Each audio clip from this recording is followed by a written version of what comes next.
High guys good morning. So फेरि पनि नयाँ मेरो भिडियोमा स्वागत छ तपाईँहरूलाई।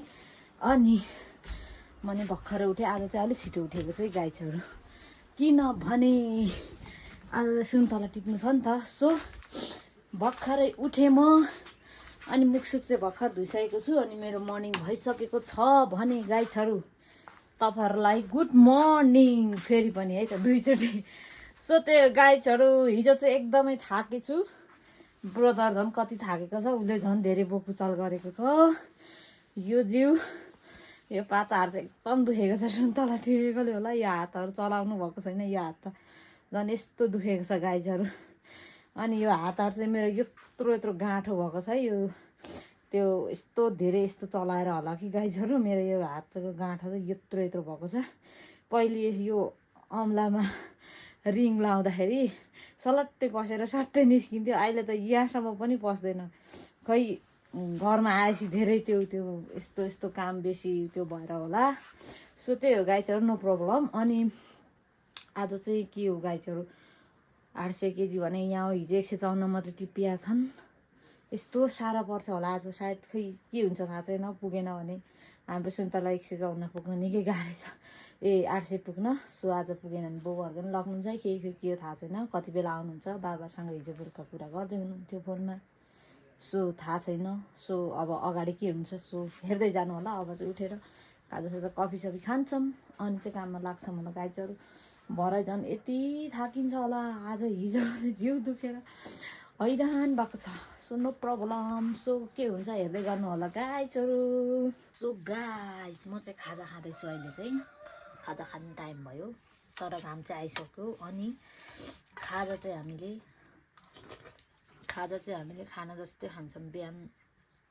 बिहान पनि बासी भात यो एक थाल खाना जस्तै। अनि यति खाइसकेपछि चाहिँ भरे 12-1 बजीसम्म भोक लाग्दैन। अनि म चाहिँ प्रायः जस्तो दिउँसो चाहिँ खाँदिनँ। अनि भोक लागिहाल्यो भने 3-4 बजीतिर खान्छु। फेरि बेलुका खानु मन लाग्दैन, त्यस्तो हुन्छ, टाइमिङै मिल्दैन गाइजहरू। त्यही हो, घाम आइसक्यो, म चाहिँ खाजा खाँदैछु। अनि हाम्रो ब्रदरजी चाहिँ उठ्नु भएको छैन। अनि त्यो खाजा खाएर सुन्तला टिप्ने हिजोदेखिको कन्टिन्यू छ गाई। ल है गाइजहरू, हामी चाहिँ आज घाँस सकिएछ। फेरि अब आज भोलिलाई पुग्ने घाँस काटेर चाहिँ सुन्तला टिप्ने परियो। हिजै घाँस झार्न भनेको थियौँ, बेलुका भ्याइएन। सो हाम्रो ब्रदरजी चाहिँ घाँस झार्न पस्नु भएको छ।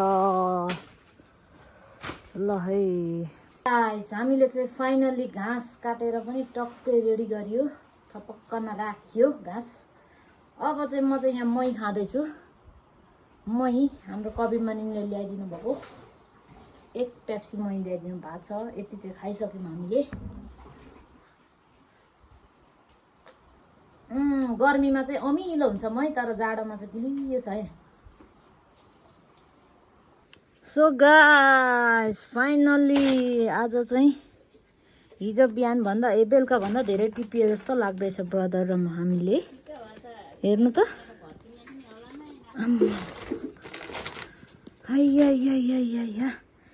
यतिमा त 500 केजी त हुनुपर्ने हो खासमा। हेर्नु त, त्यता पनि थुपारेको छ, यहाँनिर छ छाँट्न फुटेकाहरू।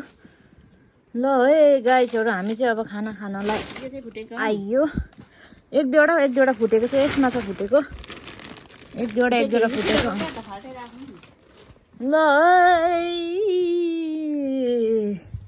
छ अझै टिप्न बाँकी टन्नै।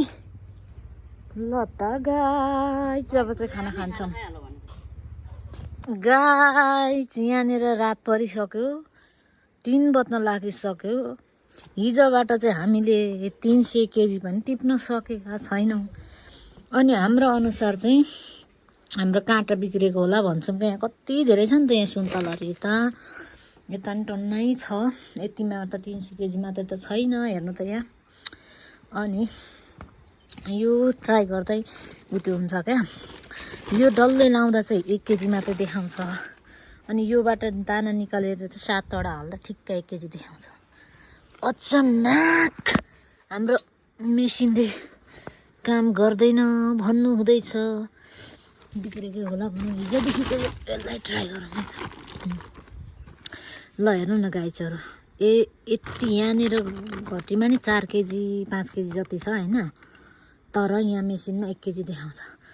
अनि ब्रदरले अघि यहाँको झिकेर 7 दाना जति हाल्नुभएको र यहाँ 1 केजी देखाउँछ। अनि यहाँ कति गरौँ छ भनेपछि हामीले लगभग घटीमा नि 500 केजीसम्म त हुनुपर्ने यहाँ भन्छौँ। ठिकै छ, त्यही हो। अब उहाँहरूको मेसिन उहाँहरूको जोख्नेहरूले आउनुहुन्छ होला नि त, सो हाम्रो बिग्रे पनि त्यहाँबाट थाहा भइहाल्छ नि। र हामी चाहिँ यहाँ कफी खाँदैछौँ, अहिले भर्खर खाजा खाँदैछौँ। बिस्कुट चाहिँ अस्ति मैले ल्याएको थिएँ, धनकुटे बिस्कुट बाहिरमा जाँदा। सो ब्रदरले चाहिँ खाइसक्नु भयो कफी, म चाहिँ खाँदैछु। यही हो हाम्रो चाहिँ फेरि पारा यसरी डुबाउने खाने गाई छ।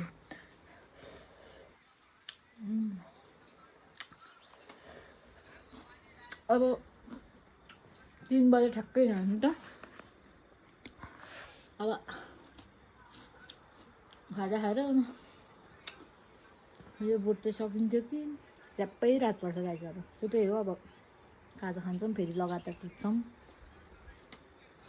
सो गाइस, हामीले चाहिँ सुन्तला त्यति नै टिप्ने भयो र उहाँहरू चाहिँ त्यो सुन्तला जोख्ने लिएर आउनुहुन्छ कि खै आउँदै हुनुहुन्छ होला। र हामीले चाहिँ अस्ति भाइ र मैले क्रिसमस ट्री बनाउने भनेर प्लान गरेको थियौँ। सो अनि यो निगालो यसको चाहिँ ट्री बनाउने भनेर सोचिरहेको छु। मेरो दिमागमा चाहिँ त्यो चलिरहेछ र अब चाहिँ म यो काटेर लग्छु अनि चाहिँ बनाउने प्रयास गर्छु ब्रदरसँग। सो हेरौँ है त अहिले कस्तो हुन्छ। तिम्रो चाहिँ चप्पल छ अनि भाइको चाहिँ खोइ त, हेर त भाइलाई पनि चप्पल लगाइदेऊ। यहाँ हेर न गाइस, म काम गर्नु कि कान्छालाई बोक्नु? पालाई बुया गरी माग ल ल पालाई बुया गरेर माग। हेर मेरो यहाँ के बनाउनु पर्ने छ आज। माथि कसकोमा गएको? यहाँ हेर न बोकिमागेको कान्छाले।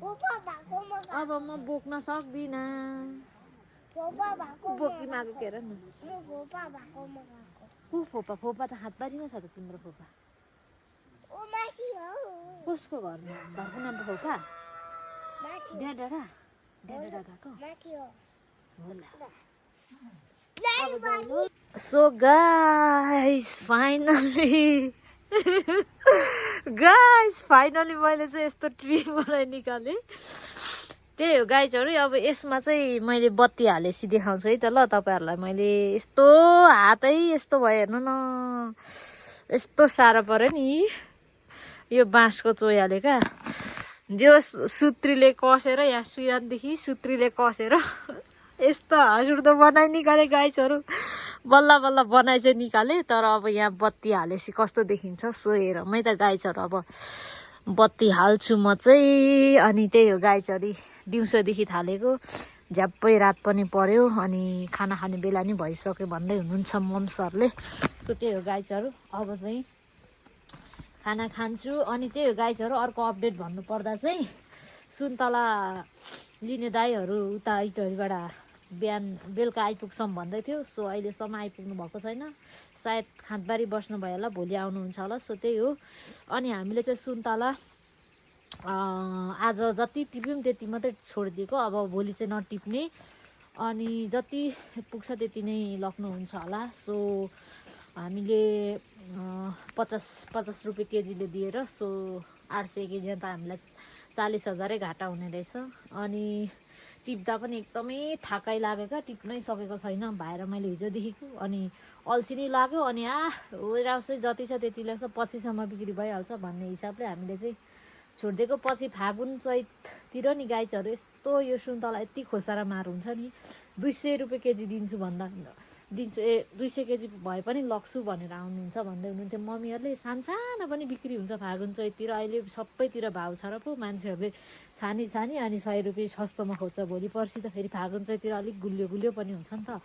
अनि त्यति बेला त खोसारा मार हुन्छ, छोडिदिनु भनेर अल्छी पनि लाग्यो अनि घाटा पनि हुन्छ क्या गाइजहरू। हामीलाई त 800 केजीले त 50ले त 40,000 जति नै घाटा हुने रहेछ। अनि सो त्यही हो, नो प्रब्लम, घरमै बिक्री भइहाल्छ। दिनमा नभए नि एक दिन 2 दिनमा 200 300 कोहीखेर 700 7 केजीहरू पनि हुन्छ 10 केजी 12 हेरी हुन्छ क्या। सो नो प्रब्लम, बिस्तारै बिक्री भइहाल्छ। अनि त्यो गाइजहरू अब चाहिँ खानासाना खान्छौँ। अनि म अहिले एकछिनमा तपाईँहरूलाई बत्ती त्यहाँ झिलिक झिलिक जस्तै अब लाइट गरेर बत्ती म तपाईँहरूलाई देखाउने छु, लाइट जोडेर। अनि अब चाहिँ यहाँदेखि जान्छु, सरसफाइ पनि छ गाइजहरू। यहाँ हेर न, सुत्री पनि यो यता र उता भएको छन्। यो ग्लोभ्स लाएर गरी हिँडेको त अप्ठ्यारो भयो सुत्रीले बाँध्न, मेरो नङहरू पनि यस्तो भइदियो। सो त्यही हो, अब खाना खान्छु। अनि चाहिँ यहाँ बत्ती बालेर म अहिले जोड्छु कि जोड्दिनँ हौ गाइजहरू, यस्तो अल्छी लागिसक्यो, 7 बजिसक्यो। सो भिडियो पनि एडिट गर्नुपर्ने हुन्छ। सो 7 बजे भिडियो एडिट गर्नुपर्ने हुन्छ। अहिले 6 साढे 6 5 कति भइसक्यो थाहा छैन, 6:30 त भयो होला पक्कै पनि। सो टाइम छैन, भोलि जोड्छु के गर्छु, सो अहिले म देखाउने छु। अनि यहाँदेखि उता मैले भ्लग गरिनँ भने पनि सो तपाईँहरूलाई good night, bye bye, thanks for watching, take care. अहिले गरेँ भने पनि म देखाउने छु, बाई बाई।